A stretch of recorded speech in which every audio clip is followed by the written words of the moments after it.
La ciudad era un campo de batalla mucho antes de que alguien se atreviera a llamarla así. Chicago, a principios del siglo XX, era un monstruo que nunca dormía. Un lugar donde el humo de sus fábricas se mezclaba con los vapores del whisky de contrabando y la pólvora. Las calles latían de ambición, hambre y sangre, como si la ciudad misma exigiera un precio a todo aquel que se atreviera a reclamarla. El horizonte brillaba con oportunidades, pero bajo él, las sombras conspiraban, las bandas se repartían el territorio y las balas dibujaban mapas que ningún político se atrevía a redibujar. Nacer allí era heredar una contradicción, el sueño de la promesa estadounidense y la pesadilla de su corrupción. Era una ciudad construida por inmigrantes, con sudor y hambre, pero gobernada por hombres que vestían trajes de seda y portaban revólveres pulidos como joyas.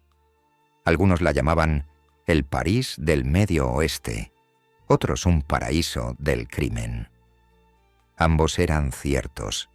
En cada bar, los rumores de policías sobornados flotaban como humo, y en cada banco de la iglesia se sentaban familias que rezaban para que sus hijos no fueran tragados por la máquina que consumía generaciones enteras. Y en esta ciudad de paradojas se forjaron leyendas. Una de ellas llevaba el nombre de Alphonse Capone, un hombre capaz de convertir el miedo en moneda y las balas en imperio. Otro, años después, sería Eliot Ness, un niño que parecía casi fuera de lugar en semejante caos, criado con libros en lugar de armas, pero destinado a desafiar a la bestia en sus propios términos. Sus caminos aún no se habían cruzado, pero la historia ya tejía su colisión con la inevitabilidad de una tormenta que se avecinaba en el mar. Para Eliot, la vida comenzó en el tranquilo bullicio de una panadería. Las manos de su padre no estaban manchadas de sangre, sino de harina, mientras amasaba el pan que alimentaba a las familias trabajadoras de Roseland, un barrio alejado de la violencia deslumbrante del centro de la ciudad. Era el menor de 5 hermanos, un niño a menudo ignorado, pero en su interior crecía un anhelo extraño, no de dinero ni de poder, sino de justicia, una palabra que parecía una fantasía en Chicago. Donde otros niños perseguían pelotas de béisbol, Eliot perseguía a Sherlock Holmes por las páginas de novelas baratas. Esa curiosidad se convirtió en su armadura. Devoraba misterios, aprendiendo que cada mentira dejaba un rastro, cada crimen, una firma. Mientras los gánsteres perfeccionaban el arte de la intimidación, Ness perfeccionaba el arte de la observación. Sus amigos jugaban al stickball en las calles. Él estudiaba motivos y acertijos. Para algunos parecía extraño, distante, pero esas horas a solas con la tinta y la imaginación agudizaron su mente hasta convertirla en una espada que luego empuñaría contra hombres que se creían intocables. No estaba destinado a mimetizarse con el humo de Chicago. Estaba destinado a atravesarlo. Mientras tanto, otro chico se había arraigado en los bajos fondos de la ciudad. Al Capone, más joven de lo que su mito sugeriría más tarde, aprendió que los puños se ganaban el respeto más rápido que las oraciones. Hijo de inmigrantes italianos, descubrió que Estados Unidos ofrecía más oportunidades en el crimen que en el trabajo honesto. Para cuando Ness memorizaba novelas policíacas, Capone memorizaba los rostros de funcionarios corruptos que se podían comprar como si fueran comestibles. Donde Eliot buscaba el orden, Capone prosperaba en el caos. Donde Ness forjó su carácter sobre la disciplina, Capone construyó su reino sobre el miedo. Su duelo comenzó mucho antes de que se conocieran. El ambiente se volvió más denso cuando la prohibición golpeó con fuerza. La 18ª enmienda prohibió la botella, pero al hacerlo, Estados Unidos invitó a los lobos al festín. Chicago no fue la excepción, se convirtió en el festín mismo. Capone vio la ley no como una barrera, sino como un regalo, una oportunidad para verter ríos de licor en gargantas sedientas y asfixiar las calles con su influencia. Los políticos se doblegaron, los policías vendieron sus almas, los jueces se convirtieron en actores de su teatro del miedo, y aún así, la ciudad bebió, rió, y fingió que el veneno no corroía todo lo que tocaba. Pero mientras Capone afilaba su espada, Elliot agudizaba su sentido del deber. Sus años en la Universidad de Chicago le proporcionaron no solo un título, sino un mapa de cómo fallaban los sistemas y cómo los hombres los manipulaban. Aprendió el lenguaje político y el rigor de la administración, pero en el fondo ardía esa fascinación infantil por la justicia. No era un estudiante cualquiera. Era un joven que se preparaba para una batalla que aún no sabía que libraría. Y a lo lejos, el imperio de Capone crecía, ladrillo a ladrillo, cuerpo a cuerpo. Chicago se convirtió en una paradoja viviente, una ciudad a la vez viva y en descomposición. En los cines, los hombres veían comedias mientras, al otro lado de la calle, las balas grababan la tragedia en las paredes de ladrillo. En los restaurantes, las familias cenaban los domingos mientras, en los callejones, los jugadores se desangraban por deudas que jamás podrían pagar. Era un mundo dividido en dos, pero inseparablemente unido. Luz y sombra, ley y anarquía, esperanza y desesperación. Todos los niños de la ciudad aprendieron que sobrevivir significaba compromiso. Pero Elliot Ness no. Algo en él se rebeló contra la idea de que todo tenía un precio. Se convertiría en la excepción. La historia suele ocultar a sus héroes a simple vista, disfrazándolos de hombres comunes hasta que llega la tormenta. Elliot Ness no era la excepción, no era el más alto, ni el más ruidoso, ni el más carismático, pero poseía algo más excepcional que el encanto, una voluntad incorruptible.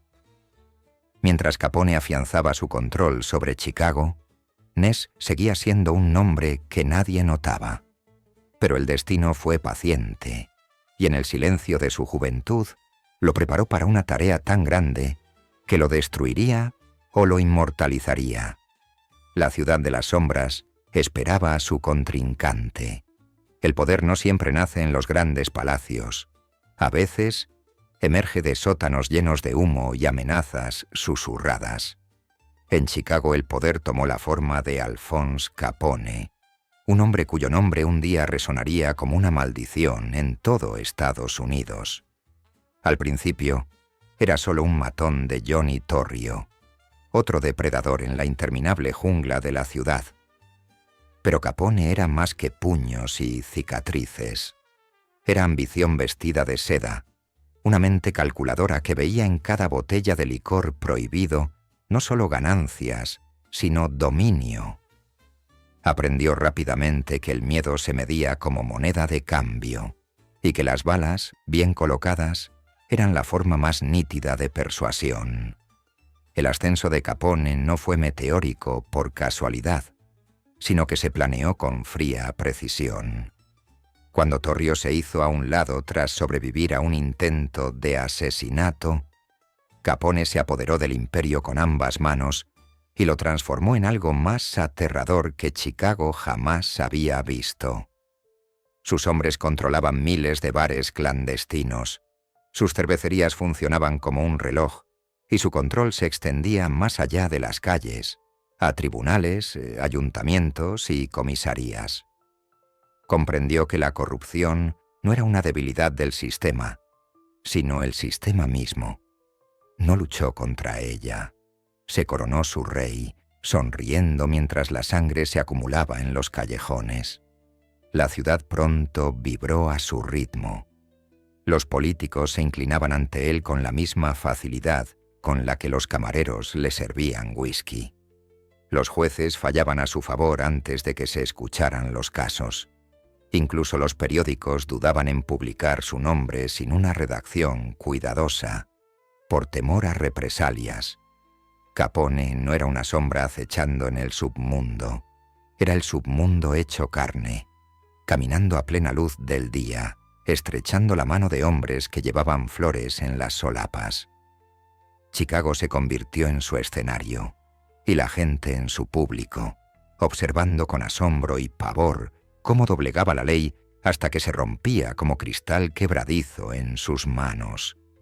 Pero todo imperio se nutre de la violencia, y Capone no temía derramar océanos de sangre para proteger su trono. Los atentados se convirtieron en su sello distintivo, los asesinatos, su tarjeta de presentación. Las bandas rivales se desmoronaron no solo por las balas, sino por la certeza psicológica de que el alcance de Capone era infinito y su venganza inevitable. Decían que 100 personas murieron solo por explosiones durante su ascenso, pero la cifra importaba menos que el mensaje. Resiste y desapareces. Era como si la propia Chicago aprendiera a temblar al oír pasos en una calle oscura, porque podrían ser los últimos ecos que se escucharan. La joya de la corona de su infamia se pintó un día de invierno de 1929. La masacre de San Valentín. 7 hombres, rivales de Bugs Moran, enemigo de Capone, se alinearon contra la pared de un garaje creyendo que la policía los había arrestado. En cambio, recibieron una lluvia de balas que destrozó huesos y músculos, dejando los cuerpos desmoronados como marionetas rotas. La ciudad retrocedió horrorizada, pero en algún lugar a lo lejos, Capone sonreía desde Florida, intacto, intocable.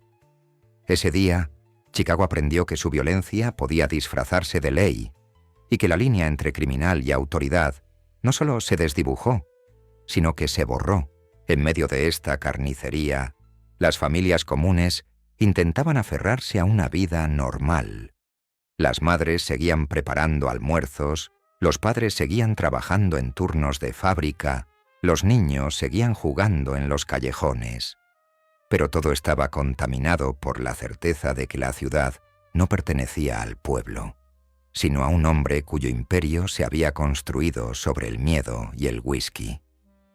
Chicago era como una casa con las paredes podridas, pero las luces aún brillaban, y cada ciudadano, consciente o inconscientemente, vivía en un reino donde el rey nunca llevaba corona, solo un sombrero de fieltro inclinado sobre unos ojos que veían ganancias en cada vicio.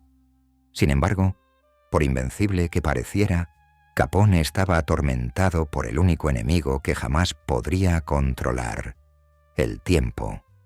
Porque el tiempo genera resistencia. El tiempo permite a hombres como Eliot Ness agudizar sus convicciones, prepararse en silencio, mientras que los tiranos se enriquecen con su arrogancia. A medida que Capone se expandía, también lo hacían sus puntos ciegos. Creía que su dinero podía comprar a cualquier hombre, que nadie era incorruptible. No estaba del todo equivocado. La corrupción era rampante y muchos se doblegaban voluntariamente. Pero en algún lugar del humo y el caos de Chicago, comenzaba a emerger la tenue silueta de un hombre invencible. Un hombre que no lucharía con balas, sino con algo mucho más peligroso: la honestidad. La ciudad misma parecía anhelar esa honestidad. Los periodistas comenzaron a susurrar sobre la audacia de la impunidad de Capone. Los ministros lo denunciaban desde los púlpitos mientras vertían contrabando en secreto en las copas de comunión. Los jueces se retorcían las manos ante la impotencia de la ley. Chicago estaba atrapada entre la admiración y el asco, incapaz de detener al monstruo que había creado. Y en ese vacío de desesperación, la demanda de un nuevo tipo de guerrero se hizo más fuerte. Un guerrero desarmado por el dinero y la brutalidad, pero con una integridad lo suficientemente aguda como para romper la mismísima estructura de la corrupción. Eliot Ness aún estaba entre bastidores, pero su oportunidad se acercaba. Capone, por supuesto, no creía en el destino. Solo creía en la influencia, en sobornos apilados como sacos de arena contra el torrente de justicia. Pero el destino no exige fe, exige inevitabilidad. Todo imperio, por vasto que sea, lleva en sí la semilla de su caída. Para Capone, esas semillas no se sembraron en tiroteos, sino en libros de contabilidad, recibos e impuestos impagos. Era una cruel ironía. El hombre capaz de superar en armamento a sus rivales, silenciar a testigos e intimidar a jurados, un día sería destrozado no por las balas, sino por la aritmética. Y el destino, con toda su afición a la ironía, ya estaba preparando el escenario. Por ahora, sin embargo, el monstruo reinaba supremo. Cenaba en salones dorados, bebía licor en copas de cristal y reía mientras la ciudad sangraba. Su imperio era un imperio de ilusión, la invencibilidad grabada en los huesos de los temerosos. Pero en algún lugar, en la mente serena de un joven llamado Ness, se estaba formando un imperio diferente, uno construido no sobre el miedo, sino sobre la determinación. La tormenta aún estaba lejos, pero el aire se densificaba con su llegada. Capone gobernaba, pero ¿por cuánto tiempo? Todo tirano se cree eterno, hasta que la primera grieta parte la corona. Eliot Ness no nació con el aura de un héroe. Era un hombre común, tranquilo, estudioso, moldeado más por la disciplina que por la bravuconería. Sin embargo, lo que lo hacía extraordinario no era la ausencia de miedo, sino la negativa a dejarse consumir por él. En una época en la que casi todas las insignias de Chicago relucían con la corrupción, Ness llevaba la suya como una cicatriz de resistencia. Sabía que las probabilidades eran imposibles. La maquinaria del crimen parecía imparable, pero en lo más profundo de su ser, creía que la ley, despojada de política y codicia, aún podía ser un arma. Afilaría esa arma con su propia determinación, incluso si eso le costara todo. Fue su cuñado, Alexander Jamie, quien lo acercó al campo de batalla. Jamie ya estaba atrincherado en la oficina de investigación, que pronto se convertiría en el FBI, y vio en Ness no solo inteligencia, sino también incorruptibilidad.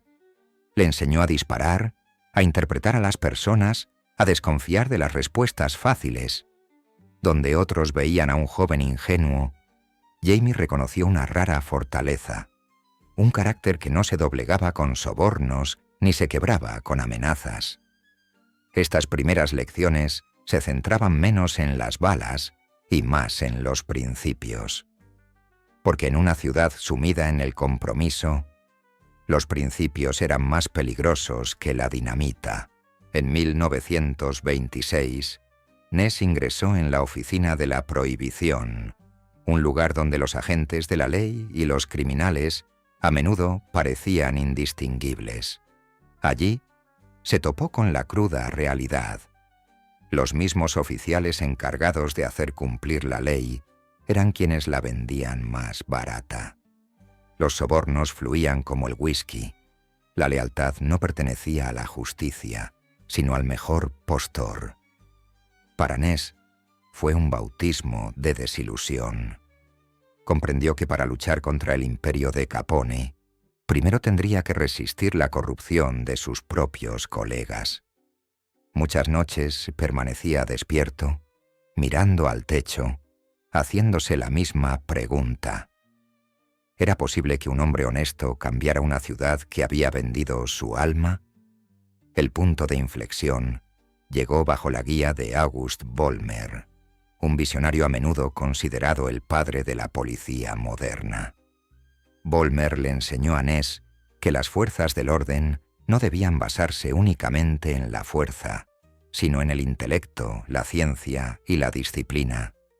Huellas dactilares, análisis de sangre, escuchas telefónicas, detectores de mentiras, no eran curiosidades, sino armas. Bajo la tutela de Vollmer, Ness vio un nuevo camino, una fuerza policial que no fuera solo un instrumento contundente, sino un bisturí preciso. Esta fue la educación que lo distinguiría. No superaría en armamento a Capone, sino en astucia, diseccionando el imperio pieza por pieza hasta que el gigante sangrara por 1000 cortes invisibles. Pero la teoría pronto se topó con la realidad. En 1930, mientras el imperio de Capone crecía, el gobierno federal buscó una nueva estrategia. La violencia, las masacres, la corrupción, todo exigía una respuesta que fuera más que retórica. El propio presidente, Herbert Hoover, presionó para que se actuara. El Departamento de Justicia necesitaba a alguien joven, puro, implacable, alguien dispuesto a entrar en la boca del lobo con total convicción. Ese hombre era Eliot Ness. A los 27 años, una edad en la que la mayoría de los hombres aún dudaban de su propósito, Ness recibió una tarea que podría definirlo o destruirlo: liderar un escuadrón de élite contra el gángster más temido de Estados Unidos. Ness no se tomó la tarea a la ligera. Comprendió que subirse a ese escenario significaba pintarle una diana en la espalda.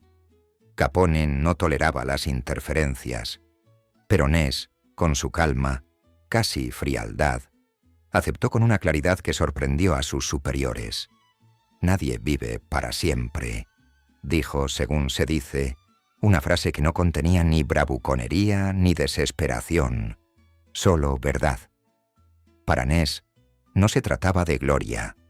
Se trataba de demostrar que la honestidad aún tenía fuerza, que un hombre podía mantenerse firme en una ciudad donde todo y todos parecían estar en venta. Su primer reto fue formar un equipo, y aquí demostró el instinto de un maestro artesano. Examinó los registros de los agentes como un joyero inspeccionando piedras defectuosas, descartando las que estaban manchadas por la sospecha y seleccionando solo a los pocos que no se podían doblegar. 6 hombres al principio, luego 10, cada uno elegido no por su fuerza bruta, sino por su naturaleza incorruptible. Llegaron a ser llamados los intocables, no por su propia voluntad, sino por la prensa atónita que se maravillaba ante la idea de que tales hombres pudieran existir en Chicago. El nombre se les quedó porque era cierto. No se les podía tocar, ni con sobornos, ni con miedo. Juntos, atacaron con precisión quirúrgica. Las escuchas telefónicas captaron rumores, las redadas desmantelaron cervecerías, los cargamentos desaparecieron antes de llegar a las calles. Cada movimiento era un hilo arrancado del imperio de Capone, deshaciendo la trama puntada a puntada. Y con cada éxito, el peligro crecía. Los hombres de Capone primero intentaron sobornos, ofreciendo fortunas a Ness para que no hiciera caso. Cuando eso falló, siguieron las amenazas, cartas, llamadas telefónicas, coches amenazadores estacionados frente a su casa. Pero Ness se mantuvo firme, con sus agentes a su lado, su unidad forjada en la resistencia. En un mundo donde la corrupción era la regla, se convirtieron en la excepción, y eso los hizo más peligrosos que cualquier banda rival. Chicago empezó a darse cuenta. Los periódicos escribieron sobre estos hombres incorruptibles como si fueran un mito, caballeros en una ciudad de ladrones. Por primera vez en años, los ciudadanos sintieron una chispa de esperanza. Quizás Capone no era invencible después de todo, pero Ness sabía que no debía celebrar. Cada victoria era una provocación, cada incursión, una declaración de guerra. Comprendió que Capone no se rendiría, que la verdadera batalla estaba por venir. Aún así, siguió adelante. Cada incursión, otro golpe contra el gigante, cada rechazo a un soborno, otro clavo en el ataúd de la corrupción. En la quietud de sus pensamientos, Ness a veces se preguntaba si esta cruzada terminaría con su cuerpo en una cuneta. Pero si el miedo lo afectó, Nunca lo demostró. Lo que lo guiaba no era la ausencia de miedo, sino la aceptación del riesgo. Era, en esencia, un hombre dispuesto a morir por su causa. Y eso, irónicamente, lo hacía más vivo que los gánsteres que vivían opulentamente bajo una paranoia constante. Puede que Capone gobernara Chicago con armas y dinero, pero Eliot Ness estaba forjando algo aún más peligroso, una leyenda. Y las leyendas, una vez nacidas, son difíciles de matar. La guerra en Chicago no se parecía a filas de soldados ni a banderas ondeando al viento.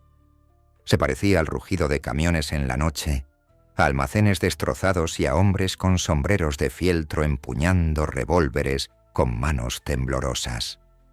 Se parecía al whisky fluyendo como ríos por callejones y a la nieve manchada de sangre en las mañanas silenciosas. Eliot Ness había declarado la guerra no con discursos, sino con incursiones que destrozaron el corazón palpitante del imperio de Capone. Cada golpe era preciso, como el bisturí de un cirujano, cortando profundamente las venas que alimentaban al gigante. Sin embargo, Ness sabía que esta guerra no se libraba solo con balas o cañones, se libraba con voluntad, y la suya tenía que ser más fuerte que el miedo que hacía doblegar a otros. Al principio, Capone se rió. ¿Quién era ese chico, ese joven agente delgado con gafas y voz educada, que se atrevía a desafiar al rey de Chicago? Para Capone, Ness no era más que una molestia, un mosquito zumbando en la noche. Creía que ningún hombre era incorruptible, que el dinero era un lenguaje universal. Así que envió emisarios con ofertas más dulces que el oro. Miles de dólares cada semana, si Ness simplemente le hacía cambiar de opinión. Para una ciudad acostumbrada a vender su conciencia a bajo precio, era una fortuna tentadora. Pero Ness se negó, y no solo una vez. Se negó una y otra vez, hasta que su rechazo se convirtió en una leyenda que debilitó la confianza de Capone más que cualquier bala. Los intocables atacaron como sombras, asaltaron cervecerías ocultas tras supermercados, destrozaron alambiques ocultos bajo lavanderías, destruyeron cargamentos antes de que el licor pudiera llegar a las bocas sedientas de la ciudad. Cada incursión era más audaz que la anterior, y cada una le costó millones a Capone. En 6 meses, su imperio perdió $9 millones, una fortuna en cualquier época, suficiente para herir al gigante donde era más vulnerable. Su orgullo. Para un hombre como Capone, la riqueza no era solo comodidad. Era prueba de poder, prueba de que estaba por encima de la ley. Ness, con su pequeño grupo de incorruptibles, estaba desmantelando esa ilusión pieza por pieza. Pero la victoria tenía un precio. Cuanto más cerca se acercaba Ness al hueso, más peligroso se volvía el juego. Las amenazas se multiplicaron. Cartas anónimas prometiéndole la muerte, pistoleros siguiéndolo en las sombras, coches estacionados frente a su casa. En una ocasión, un sedán negro se quedó cerca de su apartamento, con los faros encendidos como ojos vigilantes hasta el amanecer. El mensaje era claro. El alcance de Capone estaba en todas partes. Sus amigos lo instaron a retroceder, a salvarse antes de que fuera demasiado tarde. Pero Ness siguió adelante, con una calma casi inquietante, como si ya hubiera aceptado la posibilidad de morir en esta guerra. El miedo no pudo contenerlo porque ya lo había superado. La prensa, ávida de héroes, los coronó con un nombre que quedó grabado a fuego en la historia: los intocables. Los periodistas se maravillaron ante hombres invencibles que asaltaron el imperio de Capone sin pestañear. El público, ávido de justicia, se aferró a su historia como a un salvavidas. Por primera vez en años, Chicago se atrevió a albergar la esperanza de que tal vez el gánster que gobernaba su ciudad no fuera invencible. Sin embargo, Ness comprendía el peligro de la esperanza. podía desvanecerse en un disparo. Sabía que Capone respondería no solo con dinero, sino con sangre. Y las calles de Chicago siempre ansiaban ambas cosas. La masacre que conmocionó al mundo, la matanza del día de San Valentín, aún se cernía sobre la ciudad como una niebla oscura. Ness sabía que Capone era capaz de horrores mucho peores que las meras amenazas. Cada asalto se sentía como entrar en la boca del lobo, sin saber si la siguiente puerta que destrozarían revelaría barriles de licor o una emboscada que los esperaba para derramar su sangre. Sin embargo, los intocables actuaban con disciplina. Su coraje provenía de los demás. En una ciudad donde la traición era moneda corriente, confiaban los unos en los otros sin rechistar. Esa confianza era su escudo, y los hacía más fuertes que los interminables ejércitos de hombres comprados de Capone. Y aún así, la propia ley los traicionaba a menudo. Jueces desestimaban casos, jurados sobornados, pruebas desaparecían. La corrupción de Capone se filtraba por todos los rincones del sistema, burlándose de la idea misma de justicia.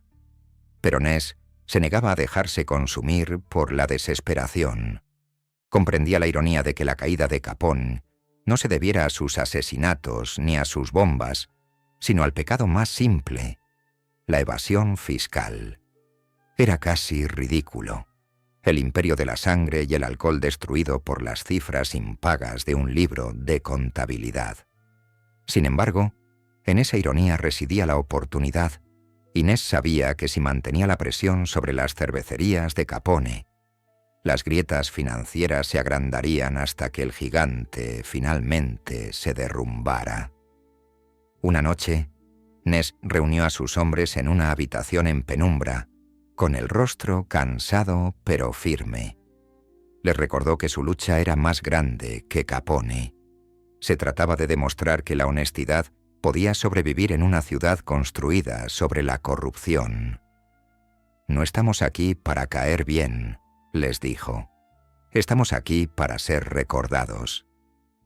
Sus palabras no eran la retórica ardiente de los políticos, sino un credo silencioso que los unía. Y en su silencio, cada hombre comprendió que la historia los observaba, que sus decisiones resonarían mucho después de que se disipara el humo de las guerras de Chicago. A medida que las incursiones se intensificaban, la furia de Capone crecía. Recorría los salones dorados, estrellando vasos contra las paredes, maldiciendo el nombre de Eliot Ness como si fuera un insulto grabado en su propia piel.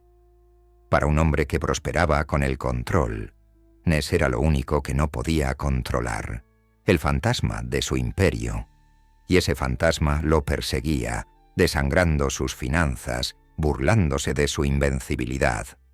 Capone aún tenía poder, aún tenía armas, aún tenía miedo. Pero las grietas se habían formado, y las grietas, una vez nacidas, solo crecen. La guerra estaba lejos de terminar, pero su final ya estaba escrito. El gigante sangraba, y el intocable no se detendría hasta que cayera, porque en esta guerra no había concesiones. Un hombre emergería disminuido, el otro inmortalizado. Capone se creía eterno, su imperio invencible. Ness lo sabía mejor. Los imperios construidos sobre el miedo siempre se derrumban. No era cuestión de sí, sino de cuándo. Y Chicago, harta de sangre y corrupción, estaba lista para esa caída. Solo necesitaba a alguien que derribara al gigante de su trono. Eliot Ness estaba dispuesto a ser esa mano, incluso si eso significaba quebrarse contra el peso de la historia. La victoria es una compañera cruel. Nunca dura tanto como la derrota. Cuando Eliot Ness escoltó a Al Capone hasta las fauces de la justicia, debería haber sido el momento en que la historia lo coronara salvador. En cambio, el triunfo se evaporó como el humo, dejando solo silencio. La prohibición se derrumbó. El imperio del licor se transformó en una industria legítima y las heridas de Chicago permanecieron abiertas. Ness, inquieto e inflexible, se encontró reasignado a Cleveland, una ciudad no menos corrupta, no menos acosada por el crimen. Si Chicago había sido un campo de batalla de licor y balas, Cleveland era un cementerio de secretos esperando ser desenterrados. Y en esas sombras, Ness se enfrentaría a un enemigo como ningún otro al que se había enfrentado antes. No a un gángster con una pistola, sino a un fantasma que mataba por razones que ninguna ley podía explicar.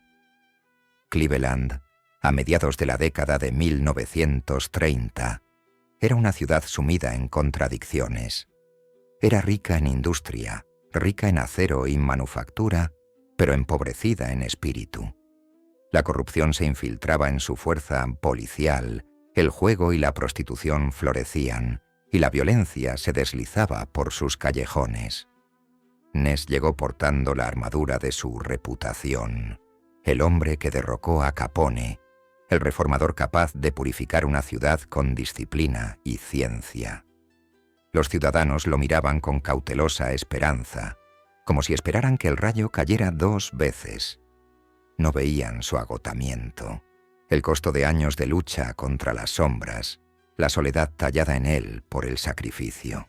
Ness también intentó ignorarlo, enfrascándose en reformas, contratando oficiales incorruptibles, reorganizando departamentos, declarando la guerra a la misma corrupción que antaño lo había rodeado en Chicago.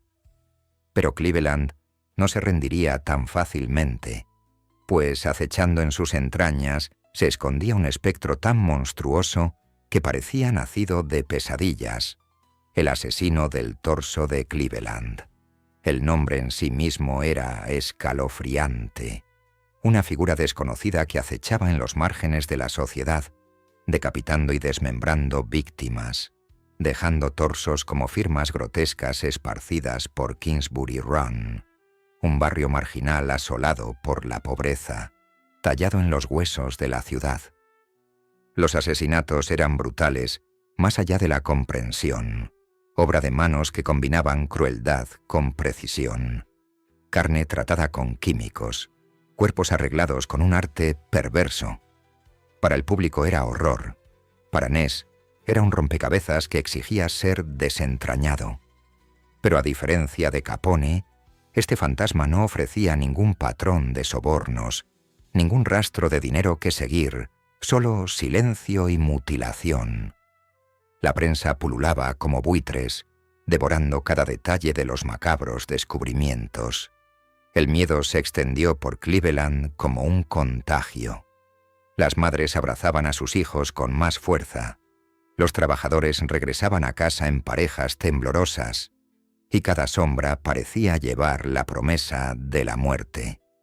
Ness, ahora director de Seguridad Pública, asumió una vez más el papel de salvador.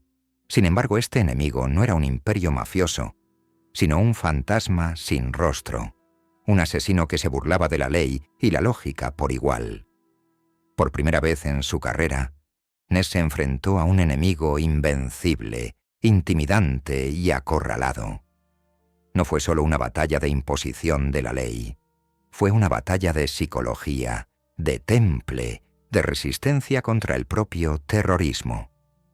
Ness abordó el caso con la misma intensidad que había desmantelado el imperio de Capone. Ordenó redadas en los barrios bajos de Kingsbury Run. Dirigió redadas que aterrorizaron a los más pobres de la ciudad. Interrogó a sospechosos con ferocidad e incluso empleó detectores de mentiras rudimentarios para rastrear las pruebas. Pero cada pista se desvanecía. Cada sospechoso se le escapaba de las manos. El asesino parecía burlarse de él, dejando restos cerca del corazón de la ciudad, burlándose del hombre que una vez fue llamado intocable.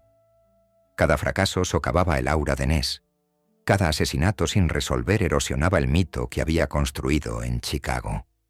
Por primera vez comenzaron los rumores. Tal vez el héroe no era invencible después de todo. Desesperado, Ness tomó una decisión que marcaría su legado. En 1938, ordenó la quema de las barriadas de Kingsbury Run, una medida drástica destinada a dispersar el territorio de caza del asesino y registrar las huellas de los residentes desplazados. El fuego consumió los frágiles hogares de los pobres. Las llamas se alzaban como un juicio en la noche. Para algunos, fue estrategia. Para otros, crueldad. Los asesinatos cesaron, pero el costo fue inmenso. En lugar de un salvador, Ness parecía un tirano, castigando a los indefensos mientras el verdadero asesino se desvanecía en la niebla. La historia jamás perdonaría la decisión, y el propio Ness la cargó como una herida que no podía cerrar. El peso del fracaso lo oprimió implacablemente. Su matrimonio se quebró. Su reputación antes férrea comenzó a resquebrajarse bajo la crítica pública, y sus enemigos aprovecharon la oportunidad para manchar su nombre. Había luchado contra gánsteres y había ganado. Pero ¿cómo se combate la duda? La duda es invisible, corrosiva y se extiende como el óxido en el alma. Ness bebía más, sonreía menos y se sumergía en el trabajo, pero la sombra de los asesinatos del torso lo perseguía. No eran solo los cadáveres abandonados en los callejones lo que lo mantenía despierto por las noches, sino la comprensión de que, a pesar de toda su integridad y determinación, algunos males no pueden ser derrotados por la ley ni el orden. La ciudad que una vez lo había recibido como reformador, ahora se había vuelto fría. Titulares que una vez lo elogiaron ahora cuestionaban su juicio. Los políticos que una vez lo cortejaron, ahora se distanciaron. Incluso los hombres que lo seguían en las redadas percibían su desesperación. Ness aún se mantenía erguido, aún llevaba la insignia, pero en su interior sentía la erosión de su leyenda. El chico que una vez devoró novelas policíacas, creyendo que cada enigma tenía solución, se vio obligado a enfrentarse a una cruel verdad. Algunos enigmas están destinados a permanecer sin resolver. Algunos monstruos permanecen sin rostro. Era una amarga ironía para un hombre que una vez había derrotado a Capone, solo con persistencia y honestidad. Y, sin embargo, bajo la desesperación, había un atisbo de desafío. Ness no había abandonado sus principios. Seguía rechazando sobornos, seguía buscando la justicia incluso cuando se le escapaba de las manos. Su incorruptibilidad permanecía intacta, aunque el mundo parecía decidido a destruirla. Esa era la paradoja de Eliot Ness, el hombre que pudo derrotar al gánster más poderoso de Estados Unidos. No pudo silenciar los susurros de duda en su propia ciudad. Seguía siendo intocable de espíritu, pero incluso las leyendas pueden sangrar, y Cleveland lo hizo sangrar, lenta y dolorosamente, hasta que el mito que una vez lo protegió se convirtió en una jaula de expectativas de la que ya no podía escapar. Los asesinatos del torso se desvanecieron sin solución. El asesino se deslizó en la historia como humo, jamás nombrado, jamás capturado, pero el daño permaneció. La reputación de Ness, antaño pulida como el acero, ahora presentaba grietas inocultables. Había llegado a Cleveland como un salvador y la había dejado atormentado, cargando con fantasmas que lo perseguirían el resto de su vida. Y aunque avanzaría hacia nuevas batallas, nuevos roles, las sombras de Kingsbury Run se aferraban a él. Para Eliot Ness, la victoria nunca volvería a sentirse pura. Cada triunfo sabría a cenizas, cada honor se vería ensombrecido por susurros de fracaso. Había derrotado a un rey, pero aquí, en Cleveland, fue derrotado por un fantasma. La tragedia de los héroes es que la victoria rara vez los protege de sí mismos. Eliot Ness había llevado una vez la antorcha de la incorruptibilidad en las noches más oscuras de Chicago. Pero en Cleveland esa llama comenzó a apagarse. Aún caminaba con la postura de un agente de la ley, pero detrás de los zapatos lustrados y los trajes a medida, vivía un hombre en ruinas. Su primer matrimonio, tenso por años de obsesión con el deber, terminó en divorcio. Su segundo le ofreció un breve consuelo, pero sus demonios lo perseguían. Bebía demasiado, trabajaba demasiado y confiaba demasiado poco. El hombre que una vez rechazó sobornos que valían fortunas ahora se encontraba acorralado por la soledad y el arrepentimiento. No era la corrupción lo que lo consumía, sino la lenta erosión de la esperanza, la asfixiante certeza de que ya no era la leyenda que la gente creía que era. El accidente convirtió los susurros en gritos. Una noche de invierno, tras una fiesta abarrotada de políticos y empresarios, Ness condujo a casa con alcohol en las venas y hielo en la carretera. Su coche derrapó, chocó y se desplomó. No hubo víctimas mortales, pero el escándalo fue suficiente. Intentó ocultarlo, desesperado por proteger su reputación, pero la prensa lo clavó con garras afiladas por años de resentimiento. El hombre que una vez había sido símbolo de incorruptibilidad, ahora parecía un funcionario más que ocultaba sus pecados.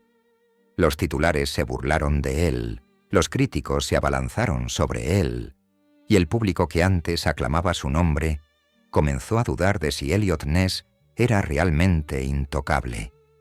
La renuncia llegó, no con estruendo, sino con silencio. Ness renunció como director de seguridad pública de Cleveland, dejando atrás reformas a medio terminar y enemigos que celebraron su caída. Durante un tiempo, desapareció entre las sombras burocráticas, trabajando en Washington durante la guerra, persiguiendo causas menores, aún luchando por ser relevante.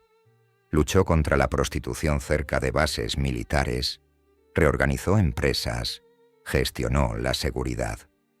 Pero cada nuevo puesto le parecía más pequeño, menos valioso, como si el mundo se encogiera a su alrededor.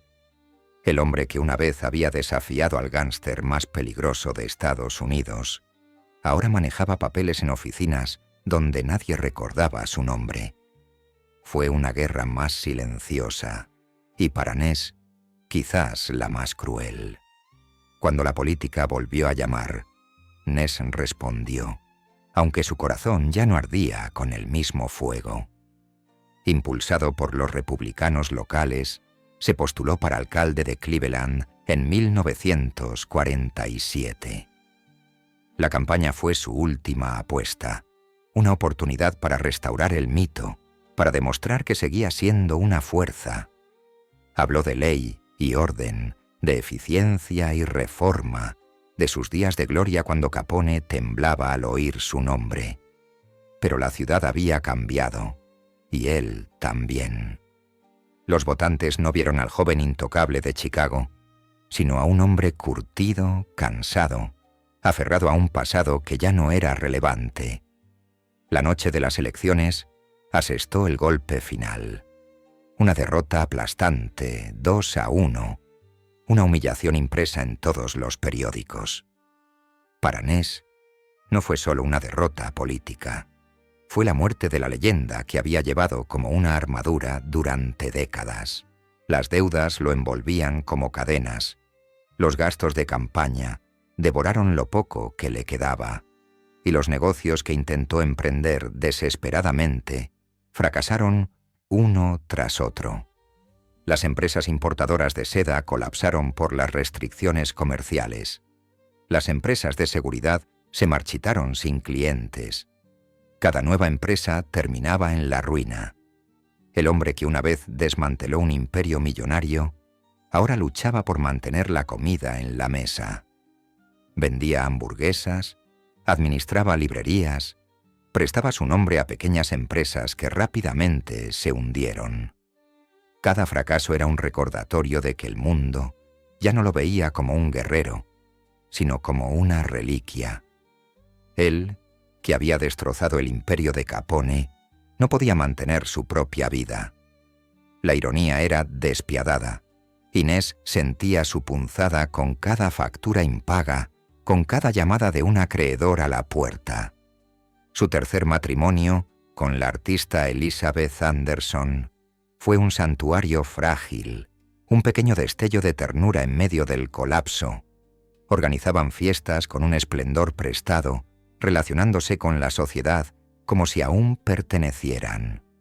Pero tras puertas cerradas, las paredes susurraban sobre deudas impagas, sobre botellas de alcohol escondidas en rincones, sobre un hombre que reía demasiado fuerte para disimular su dolor.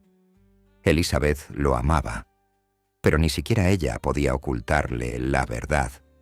Elliot Ness ya no era el hombre con el que se había casado. Lo perseguían, no solo los fantasmas de Cleveland, sino su propio reflejo. Cada espejo le recordaba que el tiempo le había robado la juventud, que su leyenda se pudría mientras él aún vivía en ella. El alcohol se convirtió tanto en su refugio como en su verdugo.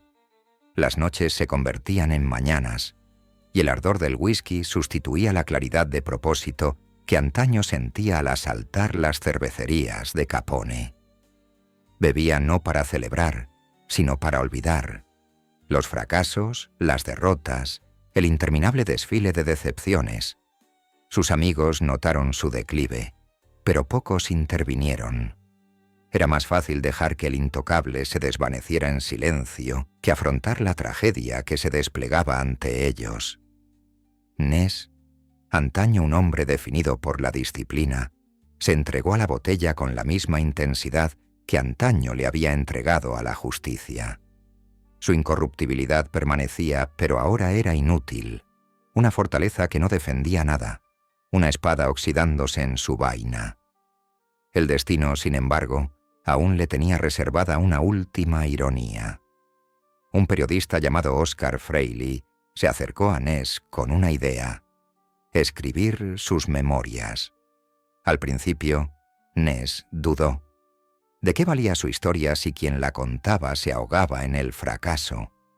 Pero Freire insistió, sonsacándole relatos de incursiones, de escapes por los pelos, de hombres incorruptibles que luchaban contra un rey criminal. Ness cedió y compartió recortes, notas y recuerdos. El libro tomó forma, pero Freire lo dotó de dramatismo, embellecimiento e invención. Era más leyenda que verdad, un mito pulido para vender. Aún así, Ness lo aprobó, desesperado por obtener ingresos, desesperado por creer que tal vez su vida no había sido en vano. Sin embargo, el destino le arrebataría incluso ese último consuelo. Antes de que el libro pudiera publicarse, Ness se desplomó. Era 1957, y el hombre que una vez escoltó a Capone a prisión yacía en su modesta casa de Coudersport, Pensilvania, abatido por un ataque al corazón a los 54 años. No se erigieron monumentos ni se le rindió ningún honor. Murió pobre, olvidado por la nación que una vez protegió. Sus cenizas fueron esparcidas en silencio, su memoria sepultada bajo las deudas y la oscuridad. Solo más tarde se publicaría el libro Los Intocables, Superficie, reconfigurando su historia para las generaciones futuras.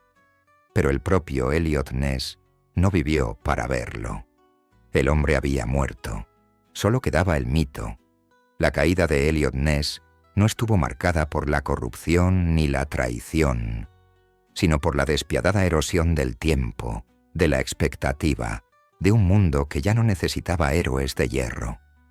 Había derrotado a Capone, pero no pudo vencer el silencio de la oscuridad, la crueldad del fracaso, la traición de su propio cuerpo. Su vida se convirtió en la prueba de la paradoja más cruel, que incluso lo incorruptible puede ser destruido, no por el crimen, sino por el peso de la humanidad. Y en esa paradoja residió su tragedia final. Elliot Ness había sido intocable, pero al final todo lo tocó. La historia es despiadada en su forma de recordar. Eliot Ness murió en el olvido, pero su historia se negó a permanecer enterrada. En 1957, el mismo año en que se esparcieron sus cenizas, Los Intocables se publicó, transformando al hombre en algo más grande que la vida. Los lectores devoraron la historia de los incorruptibles agentes de la ley que luchaban contra el gángster más temido de Estados Unidos, y el mito de Ness renació. Hollywood lo siguió, transformándolo en un símbolo de justicia implacable. En las pantallas ya no era el hombre cansado que bebía demasiado o perdía elecciones. Era el caballero que se mantuvo firme contra la corrupción. El hombre real se había desvanecido en las sombras, pero la leyenda brillaba con más fuerza que nunca, inmortalizada en la imaginación de una nación que anhelaba creer que la honestidad aún podía triunfar. Y sin embargo, la ironía es profunda. El verdadero Ness nunca vio su resurrección, nunca sostuvo el libro en sus manos, nunca se sentó en un cine a ver su imagen cruzar la pantalla. Murió creyendo haber fracasado, creyendo que su vida se había desvanecido en la irrelevancia. Esa es la tragedia que se esconde en el centro de su legado, la separación del hombre del mito. El mito nos reconforta, nos dice que la corrupción se puede combatir y vencer, que la integridad puede cambiar la historia, pero el hombre nos recuerda que las victorias son temporales, que incluso los incorruptibles pueden derrumbarse bajo la soledad, la pobreza y la desesperación. Ambas verdades existen, y juntas crean una historia más inquietante que la ficción. Chicago, la ciudad que una vez fue su crisol, apenas lo recordaba al principio. Los rascacielos se alzaban más altos, los bares clandestinos se transformaron en bares legítimos y el imperio de Capone se desvaneció. Quienes antaño temblaron bajo el dominio de los gángsteres siguieron adelante, persiguiendo sueños de industria y modernidad. Para ellos, Eliot Ness era solo otro titular de un pasado lejano. Sin embargo, el tiempo tiene una extraña forma de resucitar a sus héroes olvidados. El nombre Ness regresó en susurros, luego en tinta, luego en titulares llamativos cuando la televisión relataba sus batallas. Pronto, fue recordado no como un político fracasado ni un hombre destrozado, sino como el guerrero incorruptible que se atrevió a enfrentarse al rey intocable. De esta manera, su legado resurgió de las cenizas como fuego reavivado. Pero el fuego consume tanto como ilumina. Al convertir a Ness en una leyenda, corremos el riesgo de perder la incómoda verdad de su humanidad. Las leyendas son limpias, simplificadas, desprovistas de contradicciones. Inspiran, pero no duelen. Ness, sin embargo, sufrió profundamente. Cargaba con cicatrices que nunca sanaron, fantasmas que nunca pronunciaron sus nombres, los asesinatos de Cleveland que nunca resolvió, los matrimonios que se desmoronaron, las deudas que lo estrangularon. Todo esto forma parte de su historia tanto como la caída de Capone. Ignorarlos es deshonrarlo, pues es en las grietas, en los fracasos, donde su humanidad se hace real. Los héroes no nacen de la perfección, sino de la perseverancia ante el colapso inevitable. Y quizás ese sea el verdadero don de Eliot Ness. No que fuera perfecto, sino que tenía defectos y aún así luchó. No ganó todas las batallas, no resolvió todos los casos, no vivió para ser celebrado, pero demostró que la integridad puede resistir, aunque sea brevemente, una oleada de corrupción.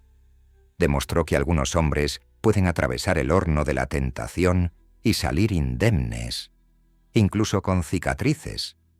Esa lección perdura mucho más que cualquier guión de Hollywood, pues no pertenece al mito, sino al hombre.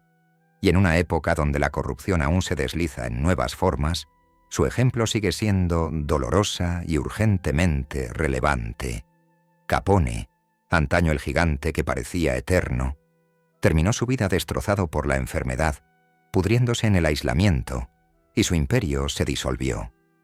Ness, en cambio, terminó pobre y olvidado, pero su nombre se hizo inmortal. Esa es la paradoja de la historia. El tirano que gobernó por el miedo es recordado con repugnancia, mientras que el hombre que murió en silencio se convirtió en la encarnación de la justicia. El tiempo es el juez más cruel, pero falló a favor de Ness, aunque nunca escuchó el veredicto.